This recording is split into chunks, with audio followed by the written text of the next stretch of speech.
नमस्कार दोस्तों, जय हिंद। कैसे आप सभी लोग अपनी तैयारियों में? यूपी पुलिस की बहुत ज़्यादा आप लोग व्यस्त होंगे और उम्मीद करता हूं आप सभी लोग स्वस्थ होंगे। तो आज की क्लास में हम लोग फिर से एक यूपी पुलिस का जो प्रीवियस ईयर है 18 अक्टूबर का उसको डिस्कस करेंगे और उसकी सेकंड शिफ्ट को डिस्कस करेंगे।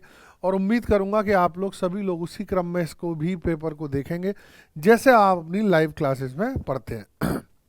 चलिए, तो आज की क्लास का ये भैया अपना, आप अक्सर कहते हो सर टेलीग्राम पे कहाँ मिले, टेलीग्राम पर कहाँ मिले, तो ये आपका एक क्यूआर कोड है, इसको भाई स्कैन कर लिया करो और वहाँ पर आपको अपनी पीडीएफ जो है वो सॉल्यूशन के साथ मिल जाएगी।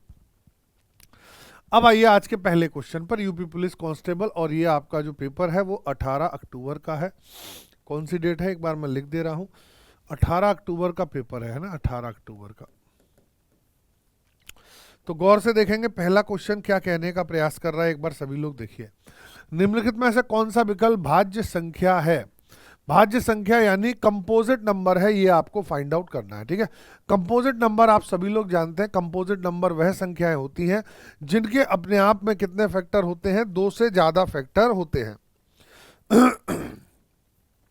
जैसे अगर आप प्राइम नंबर्स की बात करें यानी अभाज्य संख्या, तो प्राइम नंबर्स का मतलब क्या होता है? प्राइम नंबर्स का मतलब होता है जिनके सिर्फ कितने फैक्टर्स होते हैं, 2 फैक्टर्स होते हैं। कितने फैक्टर्स होते हैं बेटा? सिर्फ 2 फैक्टर्स होते हैं। ठीक है,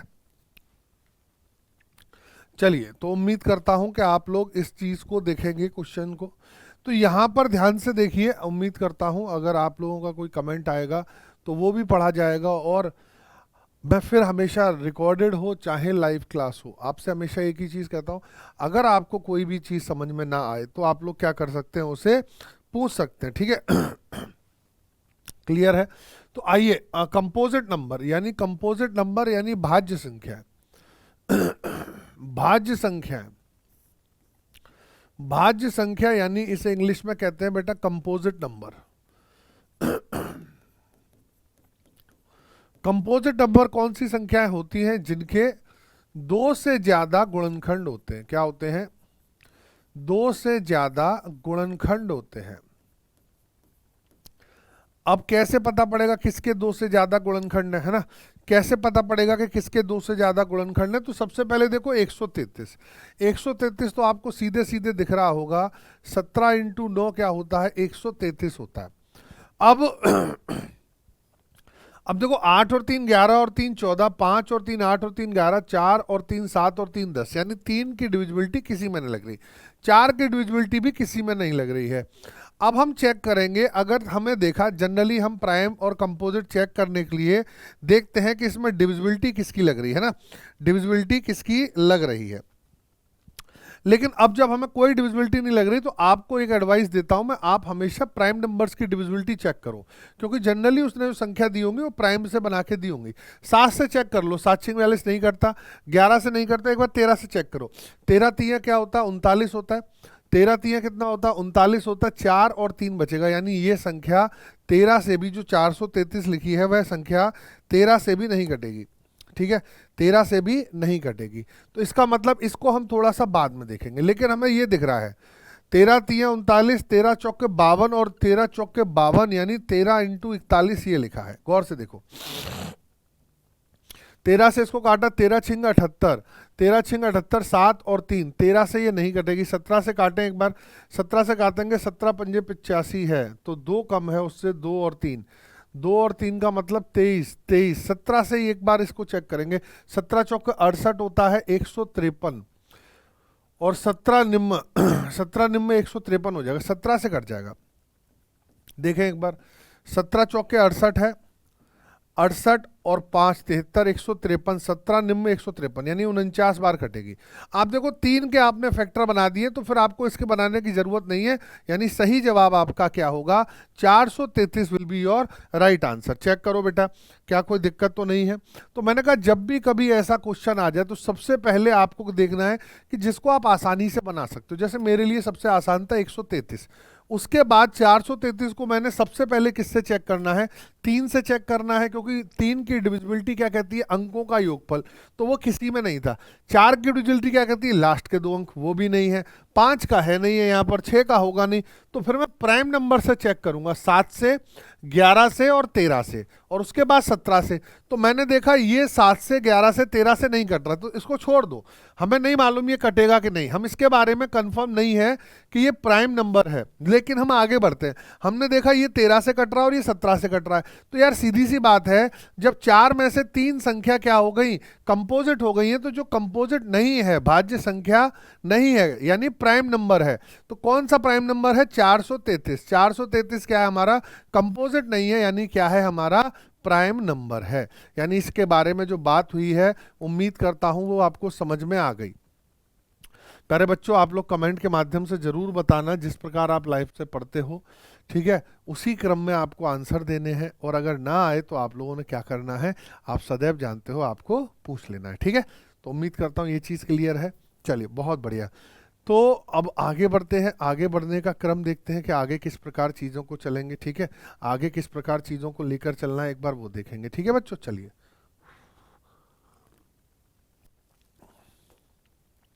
निम्नलिखित समीकरण का सबसे उचित हल निकालें। तो निम्नलिखित समीकरण का सबसे उचित हल निकालना है बेटा। एक बार गौर से देखो, यहाँ पर बॉडमास लगा है। हमेशा मैं कहता हूँ आपके एग्जाम में एक क्वेश्चन बॉडमास का आता है, एक किस्म का आता है, बॉडमास का आता है। तो बॉडमास ये कहता है सबसे पहले डिवीजन सॉल्व होगा, सबसे पहले क्या सॉल्व होगा, डिवीजन सॉल्व होगा, लेकिन उससे पहले आपको ब्रैकेट सॉल्व करना है। क्या सॉल्व करना है बेटा, उससे पहले आपको ब्रैकेट सॉल्व करना है, ठीक है। तो जब आप ब्रैकेट सॉल्व करने जाएंगे, जब आप ब्रैकेट सॉल्व करने जाएंगे तो आप क्या पाएंगे, एक बार आप सब लोग देखेंगे इसको, है ना। अच्छा, यहाँ पर कुछ मैं एक बार चेक कर लेता हूँ, ये टाइपिस्ट महोदय की एक बहुत बड़ी गलती है, ये यहाँ पर डिवीज़न है बेटा।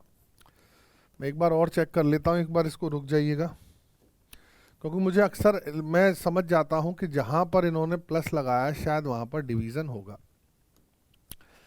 तो आइए एक बार इसमें यहाँ पर डिवाइड लगा देते हैं, ठीक है। 8 डिवाइडेड बाय 5, मैं एक बार और देख लेता हूँ कोई और गलती तो नहीं है। चलो, नहीं है, आ जाओ, तो इसको चेक करते हैं और सब सही है। तो मैंने कहा इसको एज इट इज लिख लो, 105 डिवाइडेड बाय 15, इसको एज इट इज लिखो इनटू, इसको सॉल्व करते हैं। ये पहले सॉल्व होगा 8/5, 5 का गुणा करोगे 38 में, तो कितना हो जाएगा, 5 का गुणा करोगे तो 190 हो जाएगा। 190 में से 8 माइनस कर दो, 190 में से 8 माइनस करो तो क्या आएगा, 182/5, यानी ये ब्रैकेट कहेगा 182/5, ठीक है। और प्लस का 3 है, प्लस का क्या है बेटा, 3 है, ये 15 है ना, हाँ। अब सबसे पहले अब जब आपने देखो ब्रैकेट सॉल्व कर लिया, ब्रैकेट में डिवीजन सॉल्व कर लिया, अब उसके बाद आपको क्या सॉल्व करना है, उसके बाद आपको सॉल्व करना है डिवीजन, उसके बाद क्या सॉल्व करना है आपको, डिवीजन। तो आप इस चीज को क्या इस प्रकार लिख सकते हो, देखना गौर से एक बार, 105/15 इंटू 182/5 और प्लस का 3। गौर से देखो, क्या हम सब लोग इस प्रकार लिख सकते हैं इसको, आप कहोगे हाँ सर लिख सकते हैं। 15 से इसको काटो, 15 सत्ते 105 होगा, और इसे 5 से काटो, एक बार 5 3 15, कुछ गड़बड़ है, एक बार रुक जाओ मुझे चेक कर लेने दो, एक बार रुक जाओ मुझे चेक कर लेने दो, शायद कोई गड़बड़ है।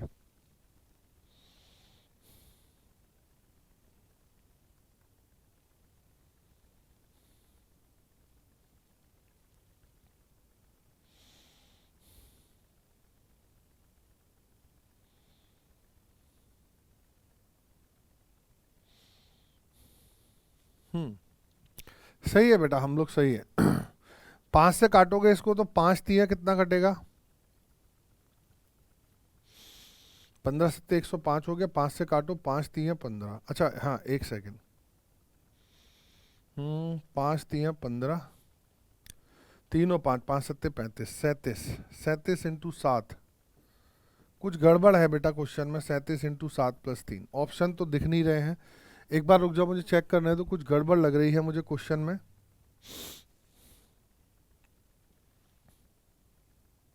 अच्छा, मैं बता देता हूँ गड़बड़ क्या है, कंप्यूटर जी ने ये भी यहाँ पर डिवीजन को प्लस कर रखा है, ये भी 3 है, ये भी क्या है बेटा, 3 है ना। चलो कोई बात नहीं है, ये भी 3 है, ये भी 3 है, तो यहाँ से क्वेश्चन का स्वरूप चेंज हो जाएगा। एक बार रुक जाओ, ये हो जाएगा 105/15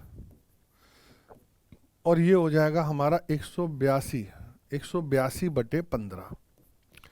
15 से इसको काट दोगे 7 बार, 7 बार कटेगा, इसके बाद कुछ कटेगा नहीं, और 3 से काट दे, 3 से भी नहीं कटेगा।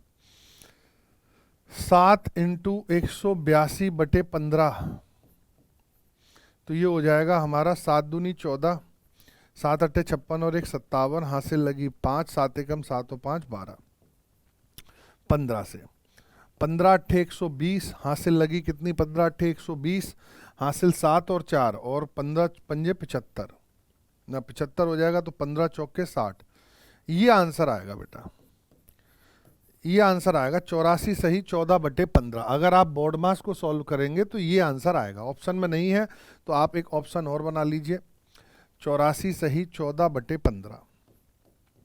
ठीक है, जो आपका आंसर जो उन्होंने दिया है उसने आंसर 14 दिया है, और उसने आंसर 14 तब दिया होगा जब यहाँ पर बोर्ड मास नहीं लगेगा, है ना।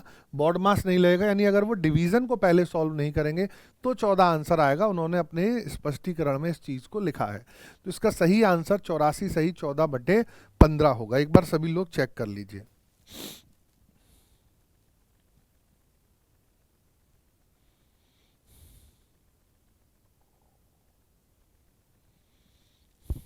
सही है, उम्मीद करता हूँ ये बात सही है। अगर यहाँ पर उन्होंने पहले माइनस कर लिया, 38 - 8 कर लिया, तो 30 आएगा, 30/5 6 होगा। फिर इस प्रकार ये आंसर आ सकता है। ठीक है, 6/3 क्या होगा हमारा, 2 होगा, और 2 से 15 को माइनस, वो उस प्रकार आंसर आ सकता है। ठीक है, अदरवाइज अगर आप बोर्ड मास की बात करेंगे तो ये आंसर एकदम सही है। ठीक है, इन्होंने जो आंसर दिया था वो 14 दिया है, लेकिन वो मूल्यांकन के लिए भेजा गया होगा, तो उम्मीद करता हूँ ये आंसर आप लोगों का निकल आएगा। बोलिए बच्चों, क्लियर है? कमेंट जरूर करिएगा। ठीक क्वेश्चन है लेकिन थोड़ा विवादित प्रश्न है, तो इसके नंबर सभी को पूरे मिले होंगे।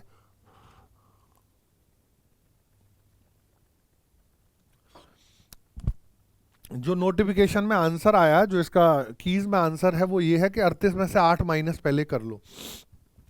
38 में से 8 माइनस कैसे कर लोगे भाई, पहले तो डिवीजन सॉल्व होगा ना, ब्रैकेट के अंदर भी डिवीजन सॉल्व होगा। ठीक है, तो वो 14 जो आंसर निकलेगा, जो 14 आंसर निकलेगा वो ध्यान में रखना, 14 आंसर तभी निकलेगा जो कि अगर आप वहां पर पहले माइनस को सॉल्व कर लो, लेकिन माइनस सॉल्व हो नहीं सकता है, डिवीजन पहले सॉल्व होगा, तो ये आंसर इसका सही है। ठीक है, चलिए तो अगला के क्वेश्चन देखते हैं। उम्मीद करता हूं समझ में सभी को आ गया है। नेक्स्ट क्वेश्चन, सर्वाधिक उचित विकल्प कौन सा करें। क्वेश्चन क्या लिखा है एक बार देख लीजिए। 1.8 है और इसमें भाग लगाना है 1200 से। किससे भाग लगाना है? 1200 से भाग लगाना है, तो हमें बताना है कि सही आंसर इस क्रम में क्या आएगा। ठीक है, सही आंसर इस क्रम में क्या आएगा, एक बार इसको देखेंगे सभी लोग। सही आंसर आपके मुताबिक क्या आना चाहिए? तो मैं हमेशा कहता हूं इस प्रकार के क्वेश्चन में पॉइंट हटा दो। तो 18/12 इनटू में क्या लिख लोगे, 3 जीरो लिख लो। 1200 था, 12,000 था, 1200 था बेटा, एक बार रुक जाइए, 1200 था ये। ठीक है, तो यहां पर क्या हो जाएगा, 12,000 हो जाएगा। ठीक है भाई, यहां पर 100 है तो यहां पर क्या हो जाएंगे, अब 3 जीरो आ गए। अब 12 से 18 को काट दो, तो 12 एकम 12 कटता है, 12 एकम 12 पॉइंट लगाओ 6, 12 पंजे 60, 1.5 इनटू इसको ऊपर ले जाओ तो 10 की पावर -3 हो जाएगा। 10 की पावर -3 का मतलब है 0.3 स्थान खिसकेगा, लेकिन एक ही स्थान है तो 2 जीरो अपने आप से ऐड करने पड़ेंगे। तो आंसर इसका सही क्या होगा, 0.0015। एक बार चेक करेंगे किस ऑप्शन में है, 0.0015, 0015, यानी option D will be the right answer. बोलो बेटा, क्या क्लियर है?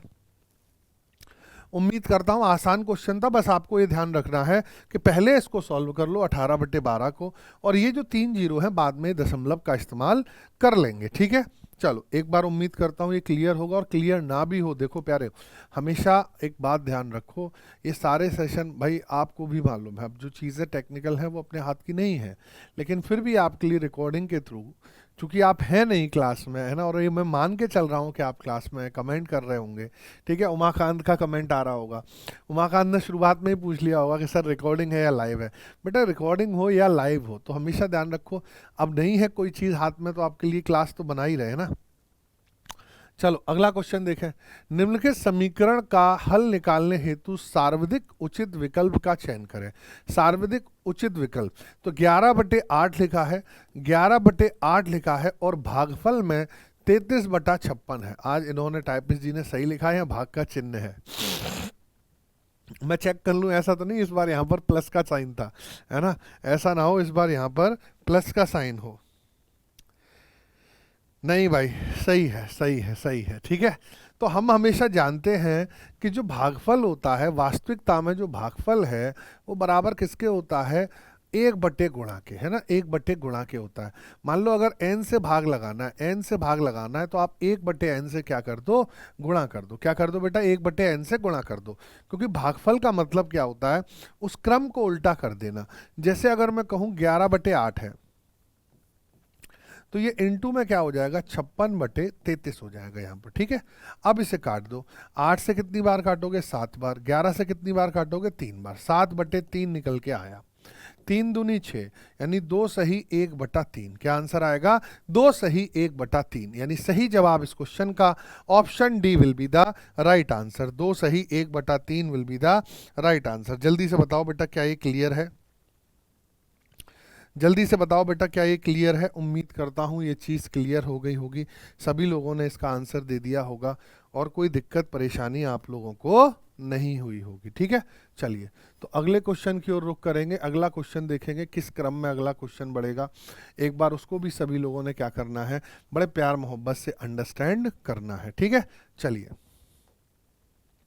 54, 162 और 189 का क्या करना है प्यारे बच्चों, मासा यानी एचसीएफ फाइंड करना है। एचसीएफ यानी हाईएस्ट कॉमन फैक्टर हम लोगों को क्या करना है प्यारो, फाइंड करना है एचसीएफ। आप एक बात बताओ, एचसीएफ का मतलब क्या है। एचसीएफ का मतलब है कि वह बड़ी से बड़ी वैल्यू जो उसको काट सकती है, हाईएस्ट कॉमन फैक्टर यानी महत्तम समापवर्तक यानी सबसे बड़ी संख्या जो उनको क्या कर सकती है, दिए हुए क्रम में काट सकती है, ठीक है, कोई शेषफल ना छोड़े, ठीक। तो मैं हमेशा कहता हूँ बहुत सारे तरीके हैं निकालने के, गुणनखंड मेथड है, क्या है, गुणनखंड विधि है, भागफल विधि है, या डिफरेंस वाली विधि है, क्या है, डिफरेंस वाली विधि है। तो मैं सबसे पहले 54 और 162 लिखता हूं और फिर यहां पर 189 लिखता हूं। इनका अंतर कितना आएगा, इनका अंतर 54 और 8, 54 और 8, इसका अंतर 108 आएगा और इसका अंतर कितना आएगा, 189 यानी 27 आएगा। अब आप देखो छोटा डिफरेंस क्या है, 27 है। अब या तो ये 108 से कटें या 27 से कटें या इनके अंतर से करें या उसके फैक्टर से कटें, किसी से भी कट सकते हैं।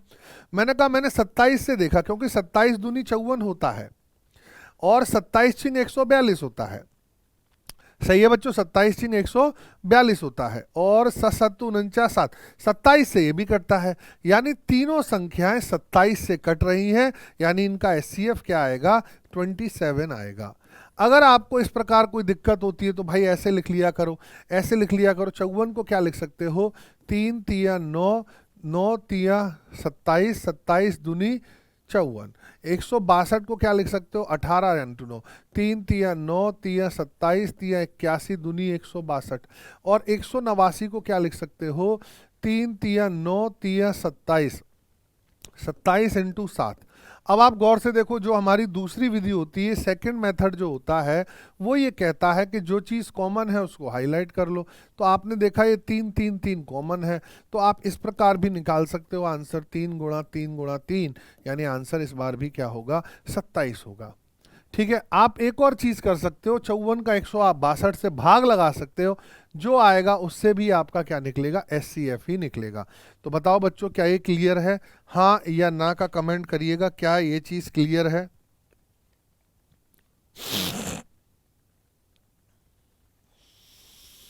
चलिए तो उम्मीद करता हूं मैं ये आपको समझ में आ गया होगा, कोई दिक्कत परेशानी की बात मुझे नहीं लगता कि आप लोगों को यहाँ पर होगी, ठीक है। अगर है तो बता दीजिएगा बेटा। चलिए अगले क्वेश्चन की ओर चले। कह रहा है 64, 128 और 160 का लघुत्तम समापवर्तक यानी एलसीएम ज्ञात करना है। क्या ज्ञात करना है बेटा? एलसीएम ज्ञात करना है।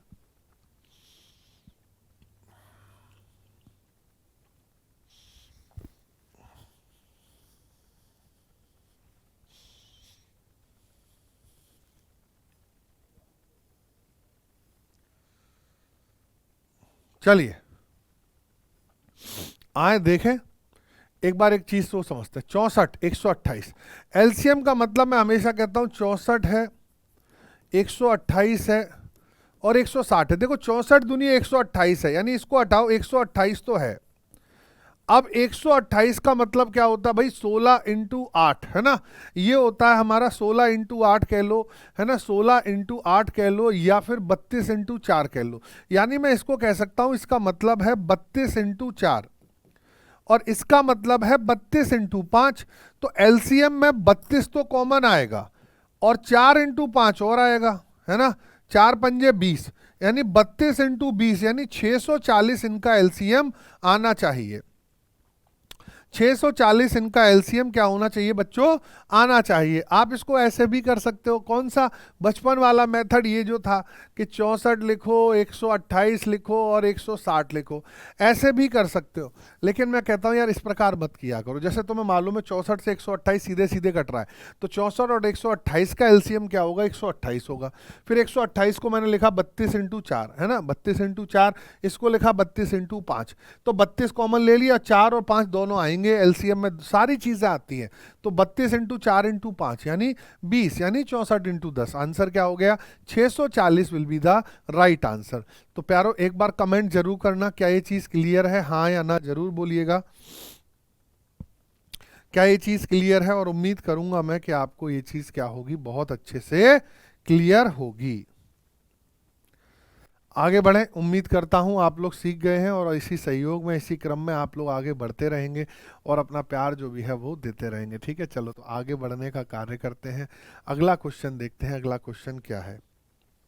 84 को 5:9 के अनुपात में विभाजित किया जाता है। ठीक है भाई, कर देंगे, कोई बात नहीं है।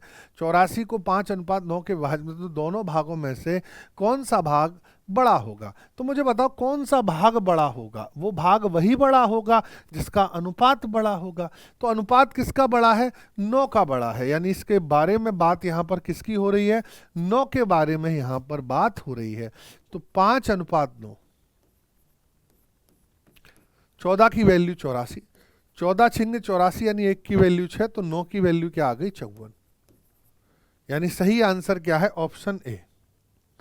बोलो जी, क्लियर है? यानी सही आंसर क्या है? ऑप्शन ए, यानी 54 आंसर है। यानी बहुत आसान। आज का जो सेट है, जो पूछा गया सेट है, वो क्या है बेटा? बहुत ज्यादा क्या है हमारा? आसान है। बहुत ज्यादा क्या है बेटा? आसान है। उम्मीद करता हूं ये बात क्लियर है सभी को, कोई दिक्कत कोई परेशानी की बात नहीं है किसी को। क्लियर है भाई सभी को? एक बार कमेंट जरूर करिएगा। हो सकता है आप लोगों से बात नहीं हो पा रही है, कुछ लोग कह रहे होंगे अच्छा लग रहा है, कुछ लोग चले भी गए होंगे रिकॉर्डिंग की वजह से, लेकिन मैं समझता हूँ कि जिसको पढ़ना है वो पढ़ लेगा। ठीक है, तो अगले क्वेश्चन की ओर रुख करूँगा मैं, और अगला क्वेश्चन इसी क्रम में आपके सामने आएगा, और उम्मीद करेंगे कि आप उस क्वेश्चन को बड़ी धैर्यतापूर्वक समझने का कार्य करेंगे। क्या कह रहा है? x/16 बराबर 63/36 है, समानुपात है, तो x का मान क्या है? ठीक है, 63/36 दिया है, तो आपको x का मान क्या करना है बेटो? ज्ञात करना है। ठीक है, तो मैं हमेशा कहता हूं ये जो चार बिंदी हैं, ये चार बिंदी क्या मैथ में क्या होती हैं? समानुपात को बताती हैं। किसको बताती हैं बेटा? समानुपात, यानी इंग्लिश में इसको कहते हैं प्रपोर्शन। क्या कहते हैं बेटा इसको? प्रपोर्शन। अब दो प्रपोर्शन कब बनते हैं वो समझो, जब दो भिन्न यानी दो अनुपात के जो रिश्ते यानी जो उनकी वैल्यूज हैं वो एक जैसी आ जाए। जैसे मैं कहूँ 4 और 5 कहीं पर लिखा है, 4 और 5 कहीं पर लिखा है, और कहीं 16 20 लिखा है, तो जब इनकी सिंपलेस्ट फॉर्म बनाओगे तो दोनों की वैल्यू सेम बनेगी, और उसको क्या कहते हैं? समानुपात कहते हैं। When two ratios have the same values, यानी जब दो अनुपातों के मान समान होते हैं उसको क्या कहा जाता है? समानुपात कहा जाता है। इस बात को सभी लोग ध्यान रखिएगा। सॉल्व कैसे करते हैं, बड़ा आसान है, x बटे 16 लिख लो और बराबर 63 बटे 36 लिख लो। अब देखो 9 से काट दो इसको, 9 सत्ते 63 और 9 चौके 36, 4 से इसको काट दो 4 बार, यानी x का मान क्या आ जाएगा 7 गुणा में 4, यानी जो x की वैल्यू है वह क्या आ चुकी है 28 आ चुकी है। क्या आ चुकी है प्यारे बच्चों, 28 आ चुकी है, यानी option C will be the right answer. उम्मीद करता हूँ क्लियर होगा, कोई दिक्कत कोई परेशानी की किसी को बात नहीं होगी। यानी बहुत आसान क्वेश्चन है, अभी तक 8 क्वेश्चन जो हमने किए हैं वो सभी आसान है, ठीक है, सभी क्या है प्यारो, आसान क्वेश्चन है, ठीक है। तो अगले क्वेश्चन की ओर रुख करेंगे, अगला क्वेश्चन देखेंगे, अगला क्वेश्चन किस क्रम में आगे बढ़ेगा वो चीज़ों को चेक करेंगे, ठीक है बच्चों। चलो तो अगला क्वेश्चन एक बार देखें, उम्मीद करता हूँ ये बात आपके समझ में आ चुकी है, ठीक है। अगला क्वेश्चन क्या है, ऋषि ने किसी परीक्षा में कुल 75 अंकों में से 66 अंक प्राप्त किया, ऋषि द्वारा प्राप्त अंकों का प्रतिशत क्या है। बड़ा आसान क्वेश्चन है, प्राप्त अंकों का प्रतिशत क्या है, तो प्रतिशत आपको मालूम है जो उसने प्राप्त किए हैं अंक, प्राप्त अंक हैं जो, प्राप्तांक हैं जो, और बटे में क्या है कुल अंक है ना, बटे में क्या है कुल अंक है, और इनटू में क्या कर दो 100% लगा दो, आपका प्रतिशत बन जाएगा। तो एक बार सभी लोग इस क्वेश्चन को देखिए, है ना, सभी लोग इस क्वेश्चन को देखिए, 30 सेकंड के अंदर सॉल्व कर दीजिए।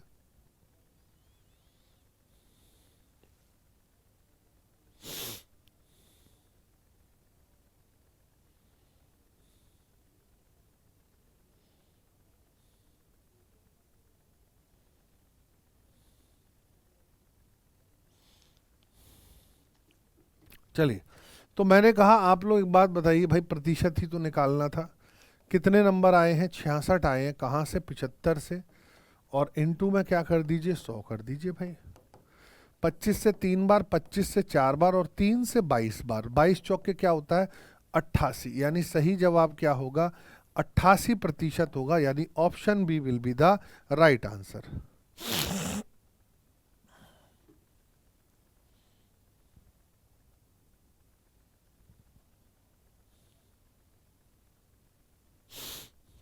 चलिए, तो उम्मीद करता हूँ ये चीज़ क्लियर है, कोई दिक्कत कोई परेशानी तो नहीं है किसी को भाई, कमेंट कर देना। अभी तक ये मत सोचना जल्दबाजी में कुछ है, कोई जल्दबाजी नहीं है, आराम से आप लोग पढ़ो, और नहीं आए तो आप लोग क्या कर सकते हैं पूछ सकते हैं, ठीक है।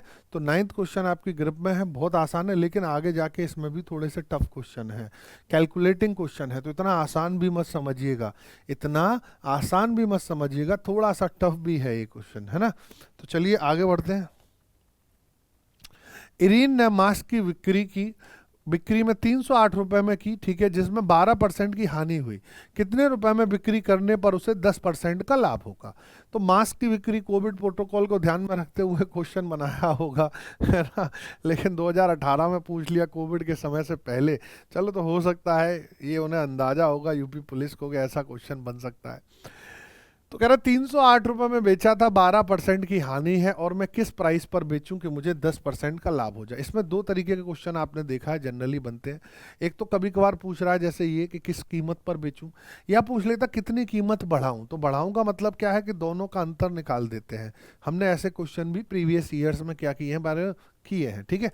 तो अब मैंने कहा सबसे पहले सॉल्व करेंगे 12% की हानि। तो मुझे एक बात बताओ, 12% का मतलब क्या होता है 3/25, यानी अगर संख्या 25 थी तो यहां पर बिकेगी 22 की, सही है। क्यों ऐसे लिखोगे 22, क्योंकि आपको मालूम है कि लॉस हमेशा किस में होता है, माइनस का एक भिन्न प्रदर्शित करता है, ठीक है।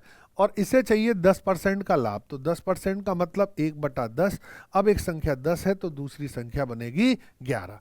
उम्मीद करता हूँ यहाँ तक सबको क्लियर होगा ये किस प्रकार निकलता है। 12% को मैं 3/25 कहता हूँ, 25 से 3 माइनस करके 22 बनता है। उसके पीछे रीज़न सिर्फ इतना है कि वहाँ पर सेलिंग प्राइस कम हो जाती है। अब मैंने कहा कि मुझे सेलिंग प्राइस नहीं बनानी है, तो मैं हमेशा कहता हूँ जब आपको हानि हुई तो यानी आपने कम प्राइस पर बेचा, और आप बड़ी कीमत पर जाना चाहते हो यानी आप लाभ पर आना चाहते हो। जब आप लाभ पर आना चाहते हो तो आप ज़्यादा में बेचते हो, तो 308 में ज़्यादा, तो उसमें बड़ी वैल्यू क्या है 25, तो 22 से भाग लगेगा, और इसमें बड़ी वैल्यू क्या है 11, तो 10 से भाग लगेगा। अब देखो ये 11 से तो पहले 2 बार कट गया, और 2 से कितनी बार कट गया, 2 से अगर आप गौर से देखोगे 2 2 से 15, 2 से 15 और 154 बार कटा। और कुछ कट रहा है? और कुछ नहीं कट रहा है। 5 से इसको काट दो 2 बार, 5 से इसको काट दो 5 बार, ठीक है। 5 से इसको काट दिया 5 बार, 2 से इसको और काट दें 77 बार काट दें। 77 बार 77 इंटू 5 यानी 385 आंसर आना चाहिए। 385 आंसर आना चाहिए, यानी option D will be the right answer. बोलो प्यारो, क्लियर है कि नहीं? बोलो भैया, क्लियर है कि नहीं? उम्मीद करता हूं क्लियर हो गया होगा, कोई दिक्कत नहीं हो रही होगी। बड़ा आसान था, सिर्फ कैलकुलेटिंग का पार्ट आता था, आपको कैलकुलेशन आनी चाहिए। 12% हानि, आप इसे 100 और 88 भी कर सकते हो, है ना। लेकिन मैं हमेशा कहता हूँ 100 करोगे तो नॉर्मल फ्रैक्शन तो हो जाती है सॉल्व, लेकिन बड़ी फ्रैक्शन जनरली सॉल्व नहीं हो पाती है। बताएं। तो एक बार मैं चाहूँगा कि यहाँ पर आप लोग कमेंट करें सभी लोग, क्या यहाँ तक सभी को क्लियर है, हाँ या ना?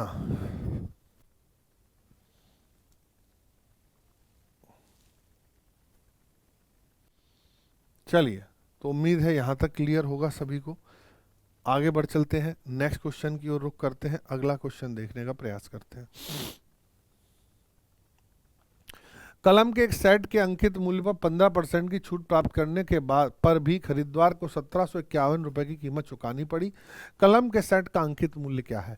सिंपल सी बात है, देखो प्यारो, एमआरपी पर उसने क्या किया है, डिस्काउंट दे रखा है और आपको सेलिंग प्राइस गिवन है, ये दिया हुआ है और आपसे ये पूछा गया है, ठीक है, ये पूछा गया है। तो बड़ा आसान है, आपको मालूम है एमआरपी क्या होता है, मैक्सिमम रिटेल प्राइस होता है। ये सबसे ज़्यादा सबसे बड़ी कीमत वाला प्राइस होता है, इससे बड़ा कुछ नहीं हो सकता, है ना, इससे बड़ा कुछ नहीं हो सकता। एमआरपी सबसे बड़ी कीमत होती है, सबसे बड़ी कीमत, सबसे बड़ा मूल्य होता है एमआरपी।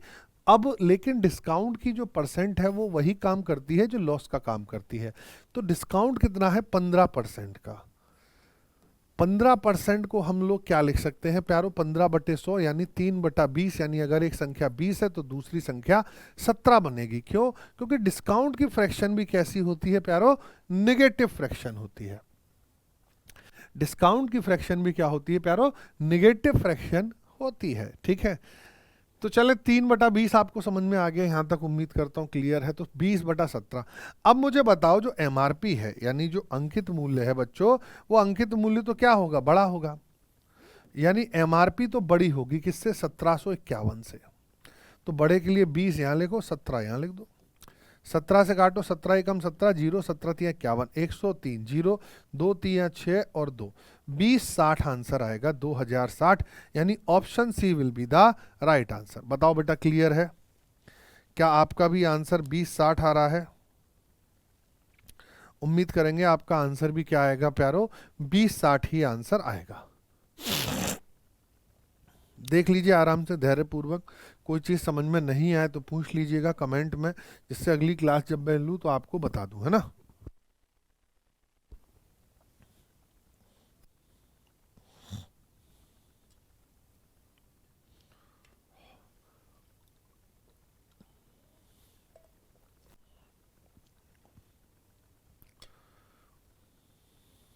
क्लियर है भाई?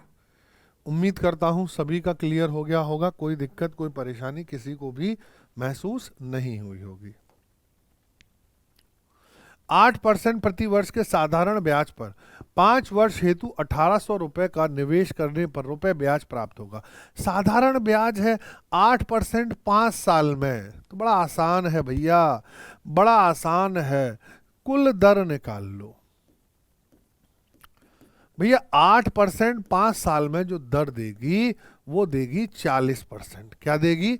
40% की वो दर देगी। इसका मतलब है बस इतना करना है, जो साधारण ब्याज है वो मेरे निवेश का यानी मूलधन का कितना निकलेगा? 40% निकलेगा। तो जो ब्याज मेरे को मिलेगा जिसका नाम साधारण ब्याज होगा, वो ब्याज मुझे इस प्रकार मिलेगा, 1800 का 40%, 40/100 या 2/5 कर लो, 2 जीरो हटा दो, 18 चौक 72 होता है, 1 जीरो लग गया, तो आंसर क्या आ गया बेटा? 720। यानी option A will be the right answer. उम्मीद करता हूं समझ में आया होगा। ये कुल दर क्यों बनी? क्योंकि ये साधारण ब्याज है। क्योंकि ये क्या है? साधारण ब्याज है। तो साधारण ब्याज साधारण ही इसलिए है क्योंकि उसमें मिलने वाला प्रत्येक वर्ष जो ब्याज है वह क्या होता है, समान होता है। तो अगर एक साल में 8% है तो 5 साल में प्यारो कितना होगा, 40% होगा। 40% का मतलब 40/100 कह लो या 2/5 कह लो, बात एक ही है। आप ही का क्वेश्चन था और उम्मीद करता हूं आपने भली भांति इस क्वेश्चन को देख लिया होगा और कोई दिक्कत परेशानी आपको नहीं हुई होगी। सही है बच्चों, आगे बढ़ सकते हैं। उम्मीद करता हूं आपको ये चीज़ समझ में आ गई, कोई दिक्कत नहीं हुई। और इसी क्रम को अब हम आगे बढ़ाएंगे, अगला क्वेश्चन लाएंगे। और किसी को कोई दिक्कत किसी भी क्वेश्चन में हो तो एक बार कमेंट कर देना, टेलीग्राम पर कमेंट कर देना, कहीं भी कमेंट कर देना, और वहाँ आपकी बातों का ध्यान रखा जाता है। ठीक है, चलो अगला क्वेश्चन। 10% के वार्षिक चक्रवृद्धि ब्याज पर 2 वर्षों के लिए 300 रुपए के निवेश पर प्राप्त की जाने वाली ब्याज की राशि की मात्रा क्या है। सबसे पहले यहाँ ध्यान देने वाली बात है चक्रवृद्धि ब्याज। कौन सा ब्याज है ये, चक्रवृद्धि ब्याज, यानी कंपाउंड इंटरेस्ट है। कौन सा इंटरेस्ट है, कंपाउंड इंटरेस्ट है। अब मैंने कहा आपसे थोड़ी देर पहले ही आपको एसआई का क्वेश्चन कराया। कंपाउंड इंटरेस्ट देखो एसआई से अलग क्यों होता है। बाई चांस कोई आपसे पूछ ले, भैया नौकरी लग गए, पुलिस वाले बन गए, कभी कोई बच्चा मिल गया, कोई परिवार में छोटा बच्चा है जो पढ़ रहा है, उसने आपसे पूछ लिया, उसको तो यही उम्मीद होगी ना कि साहब पढ़ के ही लगे हो, पढ़ के ही तो पास होके नौकरी लगेगी। तो जब पढ़ के पास होके नौकरी लगेगी तो बच्चा कोई क्वेश्चन पूछ सकता है। तो उसे आप बता सकते हो कि कंपाउंड इंटरेस्ट का मतलब होता है कि यहाँ पर प्रत्येक वर्ष जो ब्याज मिलती है, जो इंटरेस्ट होती है, वह अलग अलग मिलती है। उसके पीछे रीज़न क्या है अलग अलग मिलने का, उसके पीछे रीज़न ये है कि यहाँ पर हर साल प्रिंसिपल तो इंटरेस्ट देता ही है, मूलधन तो ब्याज देता ही है, साथ के साथ जो ब्याज आ गई होती हैं अकाउंट में वो भी हमें क्या देती हैं, ब्याज देती हैं। इसी प्रकार की पॉलिसी, इसी प्रकार के इंटरेस्ट की दरों को कौन फॉलो करते हैं, बैंकिंग सिस्टम में इसी चीज़ को फॉलो किया जाता है। ठीक है, आ जाओ। अब मैंने कहा 10% है, बहुत सारे तरीके हैं। स्ट्रक्चर से भी मैं आपसे कहता हूँ उससे कर लो, रेशियो से कर लो, या फॉर्मूला लगा दो 2a+b का, जो आपको उचित लगता है उससे कर लो। तो मैंने कहा 10%। 10% का मतलब क्या होता है प्यारो, 10% का मतलब होता है 1/10। यानी अगर प्रिंसिपल 10 है तो अमाउंट कितना बनेगा, 11 बनेगा। और चूंकि समय कितना है, समय कितना है बेला, ध्यान रखो 2 वर्ष है, तो 2 वर्ष के लिए मैं हमेशा कहता हूँ इनका स्क्वायर कर दिया करो। तो ये हो जाता है 100 और 121। यानी अगर 100 रुपये मूलधन है तो जो अमाउंट है वह कितना है, 121 है। यानी जो सीआई आएगी वो 21 रुपये आएगी। अब इस 100 का मान कितना है, 600। 600 ही है ना, नहीं 300। तो एक का मान क्या हो जाएगा, 3, यानी 21 गुणा 3, आंसर क्या आएगा प्यारो, 63। क्या आंसर आएगा बेटा, 63। यानी option D will be the right answer. बोलो भाई, क्लियर है क्वेश्चन, आसान क्वेश्चन था। तो अब 14-15 के बाद थोड़े से कठिन क्वेश्चन आ जाएंगे, लेकिन उम्मीद करता हूं तब तक आपको यहां तक चीजें समझ में और बहुत बेहतर तरीके से आ गई होंगी।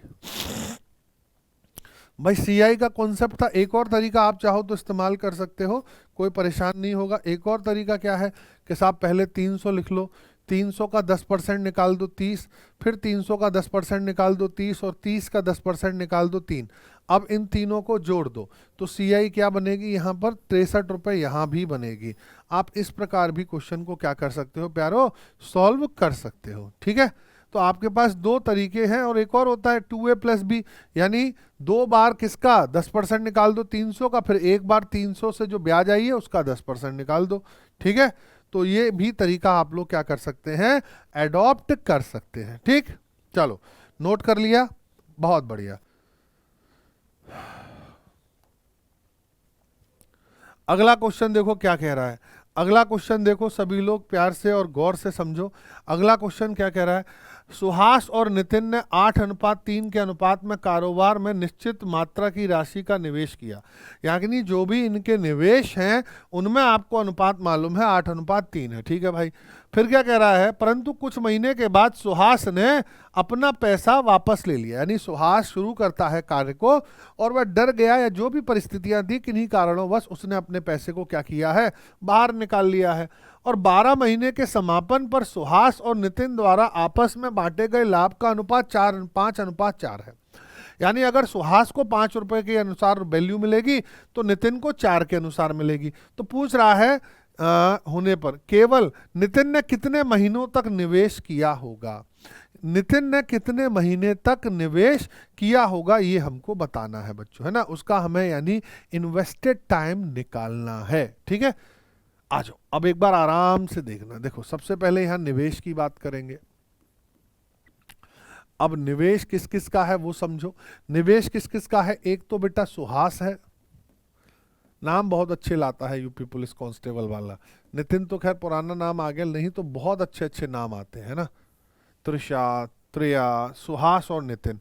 अब इनका जो इन्वेस्टमेंट का रेशियो है बच्चों वो क्या है, 8:3 है। अगर ये 8 रुपए लगाएगा तो ये कितने लगाएगा बेटा, 3 रुपए। ठीक है, अब क्या कह रहा है, कुछ महीने बाद सुहास ने अपना पैसा निकाल लिया।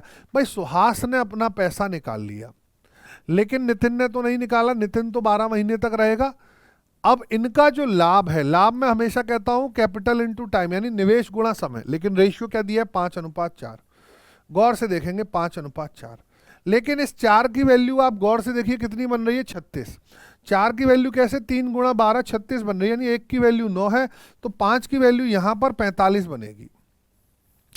क्या बनेगी, 45 बनेगी। अब 8 में किससे गुणा करें 45 बन जाए, तो ध्यान रखो, तो ये हम कह सकते हैं कि जो इसका टाइम है वो होगा 45/8। क्या होगा बेटा, 45/8। अब देखो कुंपल है, 8 पंजे 40, 5/8, यानी इसका जो निवेशित समय है 5 सही 5/8 होगा। यानी आंसर क्या होगा, option A will be the right answer.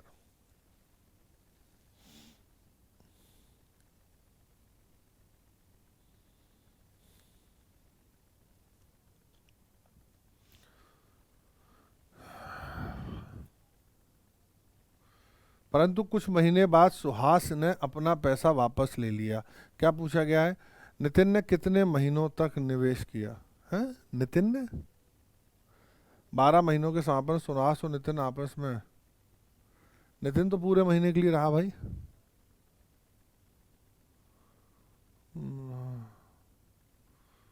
Suhas ने पैसा, नितिन ने कितने महीनों तक निवेश किया होगा, केवल नितिन ने।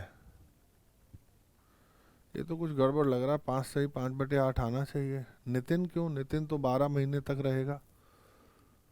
परंतु कुछ महीने के बाद सुहास ने अपना पैसा वापस ले लिया। 12 महीनों के समापन पर सुहास और नितिन द्वारा आपस में बांटे गए लाभ का अनुपात 5:4 है। एक बार मैं क्वेश्चन देख लेता हूँ, शायद कोई गड़बड़ हो गई है क्वेश्चन में।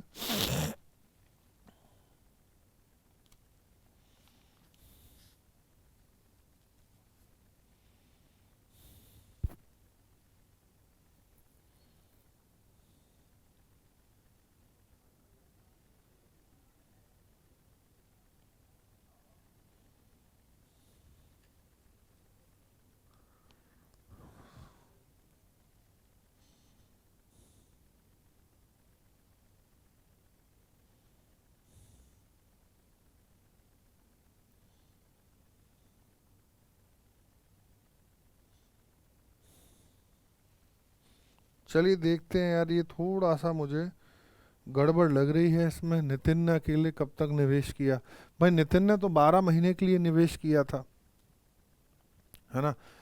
ओके, इंग्लिश में लिखा नहीं है। 12 महीनों के समापन पर सुहास और नितिन द्वारा आपस में बांटे गए लाभ का अनुपात 5:4 होने पर केवल नितिन ने कितने महीनों तक निवेश किया होगा।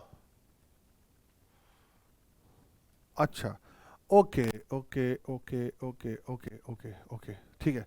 इनका जो कहने का मतलब है कि अगर, हाँ अब मैं बता देता हूँ, देखो सही जवाब जो है वो ये है आंसर, ठीक है। लेकिन इसको भी मैं मान लेता हूँ कि ये इन्होंने क्या अपनी सोच अपनाई। इन्होंने कहा कि अगर 12 महीने का समय है, कितना समय है, 12 महीने का समय है, और उसने अगर ये समय ले लिया, किसने, सुहास ने, तो नितिन ने कितना समय लिया वो बताना है। तो यार बड़ी सिंपल सी बात है, नितिन अगर अकेले जाएगा करने, है ना, नितिन अगर अकेले जाएगा, 12 में से 48/5 सुहास का समय है, तो ये कितना हो जाएगा बेटा, 5 8 नहीं 48/8 है, सॉरी 48/8 है। तो 12 अट्ठे क्या हो जाएगा, 96 हो जाएगा। 12 अट्ठे कितना हो जाएगा, 96। 96 में से 48 जाएगा तो 48/8 है। एक सेकंड, कुछ और है यार। अच्छा 45/8 है। हाँ तो 12 अट्ठे 96, 96 में से 45 जाएगा तो कितना बचेगा, 96 में से 45 जाएगा तो 51 बचेगा, 51/8। अच्छा ये है 8 6 48 3 8, 6 सही 3/8 दिन इन्होंने आंसर दिया है। इन्होंने आंसर दिया है 6 सही 3/8 दिन, जबकि लैंग्वेज जो है उसके अनुसार क्वेश्चन में ये पूछना चाहिए था कि सुहास ने कितने समय के लिए निवेश किया। लेकिन मैं बता रहा हूं आपको इसने क्या गड़बड़ करी है। नितिन से अकेले कार्य कराने के लिए कहा, यानी अगर जो सुहास का समय है वो सुहास पूरा ले ले तो नितिन कितने समय तक रहता वहां पर। तो हमने सिंपल सा किया कि जो सुहास का समय था वो देखा कितना है, 45/8 है ना, 45/8 है। अब 12 महीने का समय था, 45/8 किसने ले लिया है, सुहास ने ले लिया है। तो नितिन का समय क्या आएगा, 12 माइनस 45/8, 12 अट्ठे 96, 96 में से 45 गए, 51 बचा, 51/8, 6 सही 3/8 आंसर आएगा। ठीक है, तो थोड़ा सा कॉन्ट्राडिक्टेड क्वेश्चन है, लेकिन आप परेशान मत होइएगा, कॉन्ट्राडिक्टेड है, लेकिन जनरली इस प्रकार के क्वेश्चन में पूछना चाहिए कि सुहास ने कितने समय के लिए निवेश किया या सुहास कब चला गया। ठीक है, लेकिन फिर भी नितिन का केवल समय पूछा था तो हमने इसमें से उसको 12 में से माइनस कर दिया है। ठीक है, चलिए, तो मैं उम्मीद करता हूं दोनों ही चीज़ें मैंने आपको बता दी हैं, दोनों ही चीज़ें मैंने बता दी हैं। अगर सुहास का समय पूछेगा 45/8 है, नितिन का समय पूछेगा तो 12 में से माइनस कर देंगे। ठीक है,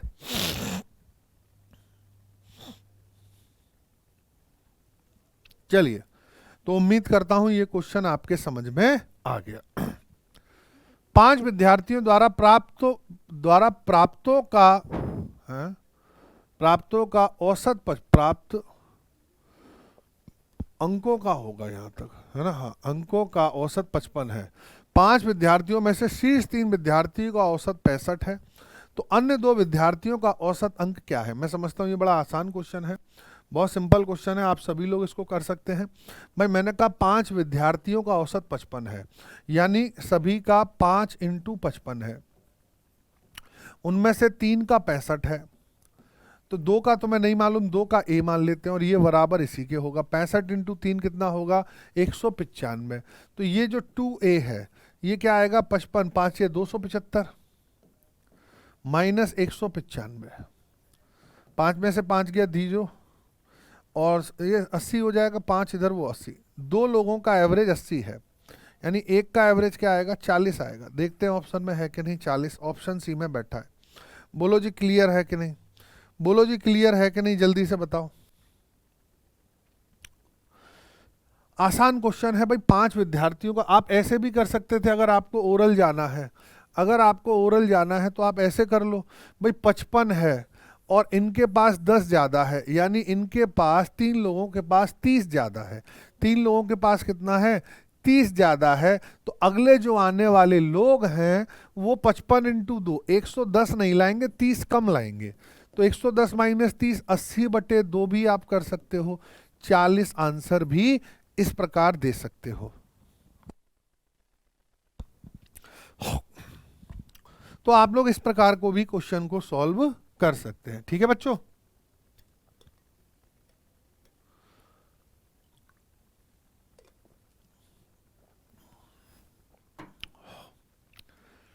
चलिए। रशीद किसी कार्य को अकेले 15 दिनों में पूरा कर सकता है, जबकि कौशिक उसी कार्य को 21 दिनों में। एक साथ काम करने पर दोनों का उक्त कार्य को करने में कितने दिन लग सकते हैं। बड़ा इजी लेवल का क्वेश्चन है। एक बार सभी लोग अभी तक देख रहे हो तो यार अपने आप करके दिखाओ। आप लोग देख रहे होगे तो सभी लोग अपने आप करके दिखाओ कि इसका आंसर क्या होगा। बड़ा आसान सा क्वेश्चन है और मैं उम्मीद करूंगा कि आपसे ये क्वेश्चन क्या होगा बेटा, सॉल्व हो जाएगा। ठीक है, आसान क्वेश्चन है, अपने आप ट्राई करिए। क्या कह रहा है कि रशीद किसी कार्य को 15 दिन में कर रहा था, और दूसरा कौन है, कौशिक। कौशिक उसी कार्य को 21 दिन में कर रहा था। 3 × 5 × 7 105 मान ले। ठीक है, 15 सत्ते, यानी इसकी एफिशिएंसी 7 आ गई और इसकी एफिशिएंसी 5 आ गई। 7 और 5 वाली एफिशिएंसी के 2 लोग हैं और उन्हें कार्य जो करना है वो 105 है। तो टाइम कितना लगेगा बेटा, 105/12, 3 से काटोगे 3 × 9 35, 3 से काटोगे 4 बार, 4 × 8 = 32 होता है, 3/4, 8 सही 3/4 आंसर आएगा। क्या आएगा बेटा आंसर? 8 सही 3/4, यानी ऑप्शन ए में लिखा हुआ है। बोलो जी क्लियर है, हाँ या ना? उम्मीद करते हैं क्लियर होगा।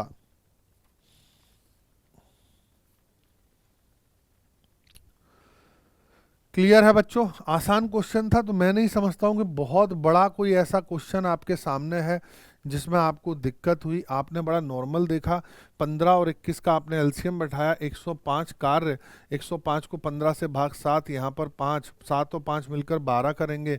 105/12 यानी 35/4, 3 से भाग दिया तो 8 सही 3/4 उसको एज इट इज़ लिखा जा सकता है। तो उम्मीद है कि साहब ये समझ में आ गया होगा, कोई दिक्कत यहाँ तक महसूस नहीं हुई होगी। ठीक है, चलो आगे बढ़ चलें।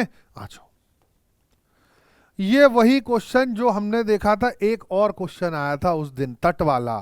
मैंने कहा था मान लो पुलिस में भर्ती हो जाओ, तट से 15 किलोमीटर की दूरी पर किसी जहाज से छेद उत्पन्न हो गया, परंतु फिर भी अधिकतम 18 मिनट की अवधि तक वह जहाज 10 किलोमीटर प्रति घंटा की गति से तेजी से तट की ओर यात्रा कर सकता था। तट से भेजे जाने वाले बचाव नाव को जहाज तक पहुंचने के बाद यात्रियों को बचाने हेतु 6 मिनट लगेगा। जहाज पर उपस्थित सभी लोगों को सफलतापूर्वक निकालने के लिए बचाव की न्यूनतम गति क्या होनी चाहिए? तो बड़ा आसान क्वेश्चन है, आपने देखा बहुत बेसिक सा क्वेश्चन है। मैं कहता हूं अगर बहुत बेसिक सा क्वेश्चन है तो किस प्रकार ये क्वेश्चन सॉल्व करेंगे? सबसे पहले मान लो कि 15 किलोमीटर दूरी पर आप हो, ये आपका एक जहाज है, ये आपका एक जहाज है और यहां से यहां तक की जो दूरी है वह 15 किलोमीटर है। यहां से एक शिप चलती है, छोटी सी शिप, यानी छोटी सी एक नाव चलती है जो यहां से सवारियों को ला सकती है।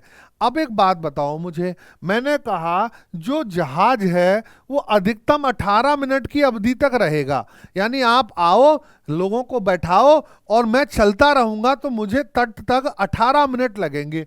अब जब मुझे 18 मिनट लगेंगे और उसमें से मैं कह रहा हूं कि जो ये वाला जहाज देखो इस प्रकार चल रहा है, इसकी गति ऐसे है और इसकी गति इस प्रकार है। अब मैंने कहा कि जो मुझे 6 मिनट का समय लगेगा, मेरी इस वाली शिप को 6 मिनट का समय लगेगा, ये ए मान लेते हैं और ये बी मान लेते हैं। ये जो मेरा बी शिप है इसे 6 मिनट लगेंगे आपको बाहर निकालने को।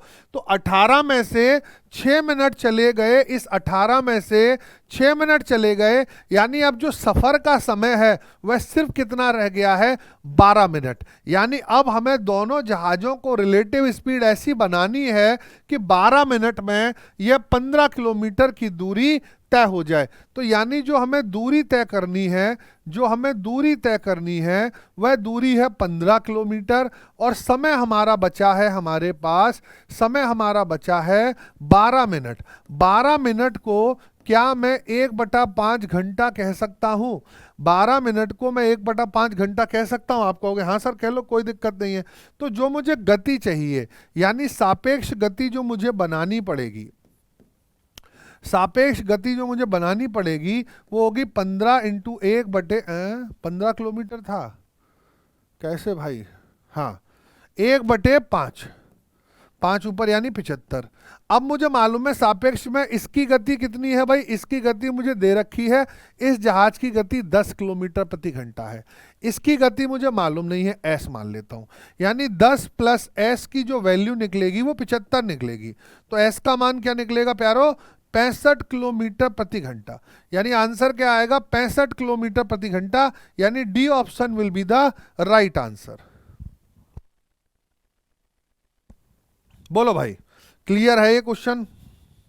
तो आसान क्वेश्चन था। बस इस प्रकार के क्वेश्चन में एक चीज ध्यान रखा करो कि जो टोटल अवधि है समय की, उसमें से वो समय माइनस करना पड़ेगा जो बचाव कार्य हेतु खर्च हो गया। यानी 18 मिनट का समय था जिसमें से 6 मिनट हमारे खर्च हो गए, किसमें? लोगों को अपने जहाज में बैठाने पर। अच्छा, रिलेटिव स्पीड प्लस क्यों हो रही है? तो गौर से देखो, ये जहाज ऐसे जा रहा है तो बचाव के लिए मैं उसी की तरफ जाऊंगा, यानी मुझे अपनी गति को जोड़ना पड़ेगा। बोलो जी क्लियर है, हाँ या ना? उम्मीद करता हूं ये चीज आपको क्लियर हो गई होगी।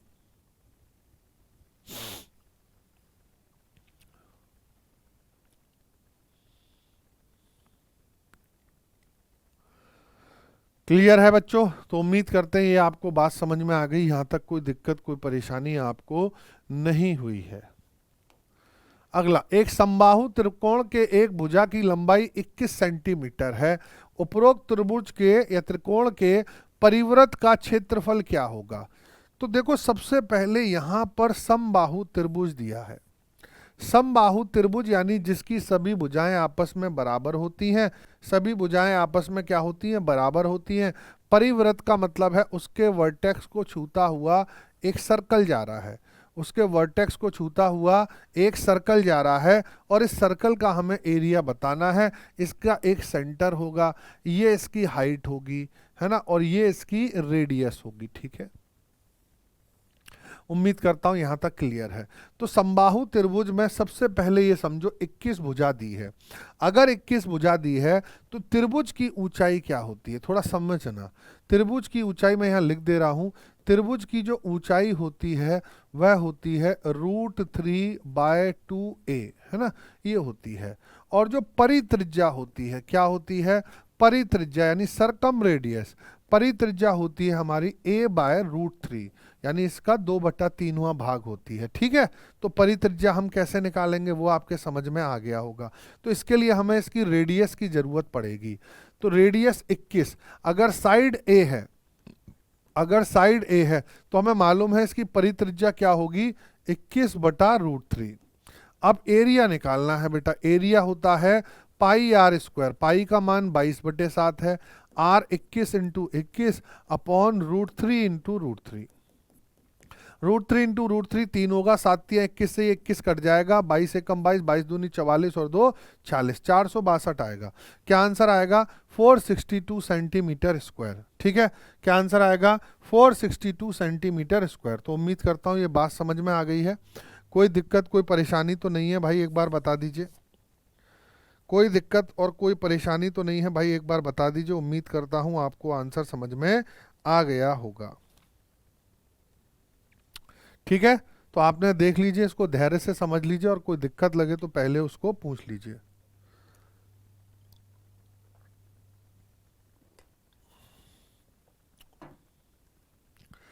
चलिए, तो यहां तक क्लियर है बच्चा पार्टी? उम्मीद करता हूं मैं आपको ये चीज़ क्या होगी? क्लियर होगी और आपने इसको बहुत अच्छे से अंडरस्टैंड भी कर लिया होगा। ठीक है, तो अगले प्रश्न की ओर चलेंगे और उम्मीद करेंगे अगला प्रश्न भी आपको क्या हो जाए भाई? समझ में आ जाए बहुत अच्छे तरीके से, और उसके बारे में भी थोड़ा ध्यान रखेंगे। ठीक है भाई, चलो तो अगले क्वेश्चन की ओर चलते हैं। क्या कह रहा है? जुबिन और प्रवीण क्रम से 36 और 60 मिनट में किसी कार्य को पूरा कर सकते हैं। जुबिन शुरू से करते हुए काम पूरा होने तक वैकल्पिक रूप से 1 मिनट हेतु काम हुए वे करते हैं। अंत में काम करने वाले को अपनी अंतिम बारी में 1 मिनट से कम समय हेतु काम करने की अनुमति प्राप्त है। ठीक है, दोनों को काम पूरा करने में कितना समय लगेगा? मैं मोरल ऑफ द स्टोरी बता देता हूँ। क्वेश्चन का कंक्लूजन क्या है कि जुबीन और प्रवीण किसी कार्य को 36 और 60 मिनट में कर रहे थे और ये वैकल्पिक रूप से कार्य करते हैं। और शुरू कौन करता है? शुरू इस कार्य को कर रहा है कौन है भाई? कौन है? जुबीन। जुबीन इस कार्य को क्या करता है? शुरू करता है। तो आपने देखा ये ऑल्टरनेटिव डेज का क्वेश्चन है, बारी बारी के क्वेश्चन है। ये हमने बहुत आपको कराए हैं और उम्मीद करता हूँ आपको समझ में भी आए होंगे। कराने का ये मकसद नहीं है, खाली आपको समझाने का भी मकसद रहता है। तो आज एक बार फिर से इस क्वेश्चन को देखेंगे। ऑप्शन 48, 45, 12 सेकंड है ना? तो 45 तो आंसर नहीं है, क्योंकि उसने बोला है कि लास्ट में हमेशा जो आंसर है वो 1 मिनट से कम होगा, तो ये तो आंसर नहीं हो रहा है ना। आ जाओ, मैंने कहा 36 और 60 है जी। क्या है? अगर जुबिन को जे मान लेता हूँ। जुबिन ले रहा है 36 मिनट, तो मेरा प्रवीण ले रहा है 60 मिनट। 36 और 60 का एलसीएम बताओ। 36 और 60 का अगर आप एलसीएम देखोगे तो कितना आएगा बेटा? 180 मान लें। 36 पंजे हो जाएगा 180 और 60 तियाँ, यानी अगर इसकी क्षमता की बात करें तो 5 है और इसकी क्षमता की बात करें तो 3 है। यानी जुबिन अगर पहले करेगा तो 5 फिर 3 और फिर 5 यूनिट कार्य होगा। मैं हमेशा ऐसे कहता हूँ कि जहाँ से क्वेश्चन रिपीट हो वहाँ से ब्रेक कर दूँ। 2 मिनट में 8 हो रहा है, 2 मिनट में 8 हो रहा है, तो 1 मिनट में 4 मत मानना, वो गलत है। क्योंकि 2 मिनट में 8 इस प्रकार प्रकार होगा 5 और 3 मिला के। अब क्या कह रहा है, बारी बारी से बार करते हैं। तो 8 के पहाड़े में 160 तो नहीं आता है, 8 के पहाड़े में 160 नहीं आता, 180 नहीं आता, क्या आता है एक बार खुद सोचिए क्या आता है। अगर आप गौर से देखेंगे तो 176 आ जाएगा। कितना आ जाएगा, 176 आ जाएगा 22 बार। कितनी बार आ जाएगा, 176 आ जाएगा 22 बार। तो यहाँ पर 22 से गुणा करूंगा मैं तो ये हो जाएगा 44 मिनट। क्या हो जाएगा, 44 मिनट। और यहाँ 22 से गुणा करूंगा, 8 दूनी 16, 8 दूनी 16, 176 हो गया। कार्य बच रहा है 180 से 176 4।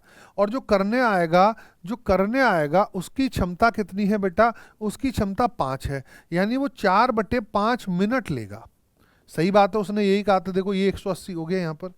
अब ये 44 मिनट 4/5 मिनट को क्या लिख सकते हो, 44 मिनट 4/5 मिनट को 60 से गुणा कर दो, सेकंड में तब्दील हो जाएगा, यानी क्या लिख सकते हैं, 48 सेकंड। तो यानी सही जवाब क्या होगा, 44 मिनट 48 सेकंड, यानी option B will be the right answer. बोलो बच्चों क्लियर है, बोलो बच्चों क्लियर है। उम्मीद मैं करता हूं कि आपको क्लियर हो गया होगा। ऑल्टरनेटिव डेज का बड़ा सिंपल सा क्वेश्चन था, आपने देखा किस प्रकार क्वेश्चन चला। 36 और 60 का एक कॉमन एलसीएम ले लिया है, 36 और 60 का एक कॉमन एलसीएम ले लिया है 180। 180 में 36 का भाग लगाया 5 और 60 का भाग लगाया 3। हो सकता है एक बार में समझ में नहीं आया, दोबारा समझ लेना कि मैंने कहा जब ये बारी बारी से किसी कार्य को करते हैं तो पहले कौन करेगा, पहले हमारा कार्य करेगा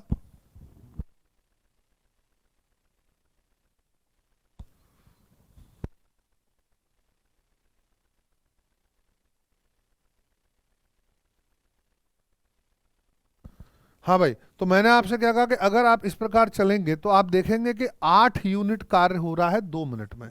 2 मिनट में 8 है, तो 8 के पहाड़े में 180 नहीं आता है, तो क्या आता है वो देखेंगे, 176 आता है 22 बार। तो 44 मिनट में 176 आ गया, 4 बचा है। अगला कार्य करने वाला 5 यूनिट का कार्य करेगा, तो 4/5 मिनट को 48 सेकंड कहते हैं। तो इसी क्रम में इसका आंसर क्या आ जाएगा, 44 मिनट 48 सेकंड। सही है। अगला क्वेश्चन, गोविंदा, नोट हो गया ना, नोट कर लिया सभी ने, ऐसा तो नहीं भाई मैंने जल्दी अगला कर दिया, नोट कर लिया है ना सभी ने, बहुत बढ़िया। अगला लास्ट क्वेश्चन है भाई, 20 क्वेश्चन आपके शिफ्ट में आए हुए हैं, तो 20 मैंने आपको डिस्कस यहाँ कराए हैं। गोविंदा सामान्यतः प्रतिदिन अपने घर से सुबह 8 बजे निकलता है तथा समय पर कार्यालय पहुंचने हेतु निश्चित गति पर यात्रा करता है, ठीक है।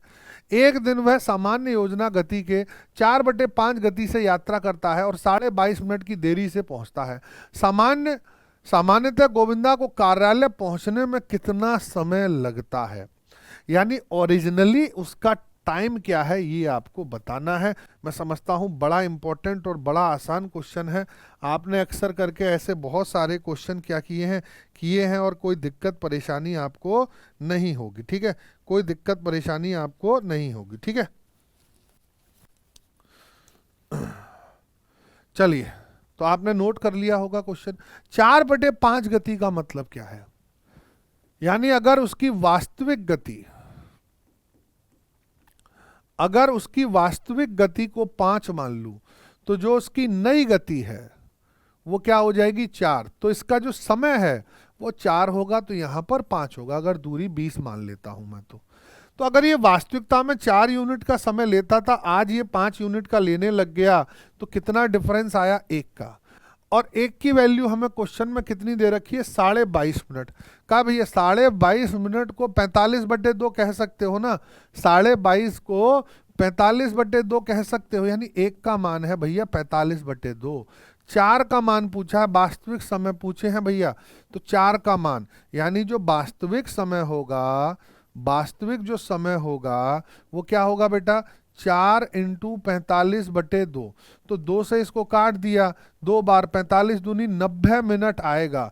90 मिनट को क्या लिख सकते हो, 1 घंटा 30 मिनट लिख सकते हो ना, 1 घंटा 30 मिनट, यानी डी में लिखा है, ऑप्शन आपको दिख नहीं रहा होगा, मैं लिख देता हूं, ऑप्शन में लिखा है 1 घंटा 30 मिनट, ठीक है, 1 घंटा 30 मिनट लिखा है, ठीक है साहब। तो सही जवाब क्या है इस क्वेश्चन का, option D will be the right answer. बोलो भाई क्लियर है ये चीज।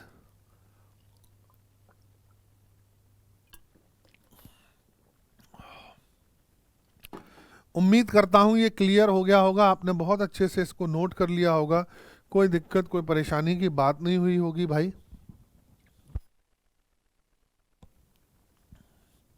चलिए, तो ये आपका था बेटा, इसी क्रम में आपकी जो सीरीज थी ये इसी क्रम में आपके साथ ऐसे चली, और आपने देखा कि यहाँ पर हमने एक और यूपी पुलिस का प्रीवियस ईयर का क्वेश्चन डिस्कस कर लिया है, और आपको उम्मीद करता हूँ सभी चीज़ समझ में आ गई होगी।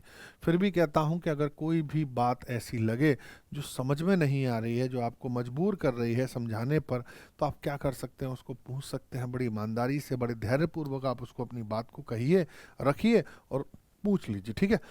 फिर भी मैं आपसे सदैव एक ही चीज़ कहूँगा, अपनी तैयारियों में व्यस्त रहिए। ये नया साल है आप लोगों के लिए, नए साल में ऐसे रेजोल्यूशन लेंगे आप लोग कि हम ये नहीं करेंगे, ये नहीं करेंगे, कुछ करें ना करें, उससे पहले एक चीज़ सदैव करें कि भैया अपने बारे में अपनी जानकारी के बारे में एकदम सही राय स्पष्ट कर लें, और आपको अपनी जॉब लेनी है इस बात को सुनिश्चित कर लीजिए, ठीक है बच्चों।